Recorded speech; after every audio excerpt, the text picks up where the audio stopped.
একটা ওষুধ দিবেন। ঠিক আছে, তুমি ওষুধ বের করো, আমি পানি নিয়ে আসছি। কি হয়েছে? খারাপ কি খুব বেশি লাগছে?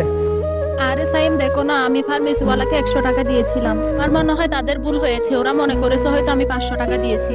ওরা আমাকে 20 টাকার জায়গায় না 420 টাকা ফেরত দিয়ে দিছে। এখন যদি আবার ওদের হিসাব না মিলে সমস্যা হয়ে যাবে, চলো আমরা এটা দিয়ে আসি। ম্যাডাম শুনেন, আপনাদের হয়তো ভুল হয়েছে, আমাকে 20 টাকার জায়গায় 420 টাকা দিয়ে দিচ্ছেন। এই নেন আপনার 400 টাকা। জি ম্যাডাম, আসলে আমি ভুল করে আপনাকে 20 টাকার জায়গায় 420 টাকা দিয়ে দিচ্ছি, সেটা আমি জানতাম। কি? আপনি জানতেন কিন্তু বলেননি কেন আমাকে? তখন আসলে আমি ডাকতে নিষেধ করেছিলাম। না, যখন টাকাটা বেশি আসছিল তখন ডাক দিলেই তো পারতেন।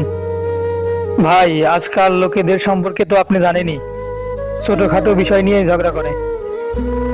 ভাই, এই দোকানটা আমি খুব কষ্টে দিয়েছি, এরকম ঘটনা আগেও ঘটেছিল, এই জন্যই ভয় হয়, এই জন্যই আপুকে ডাকিনি।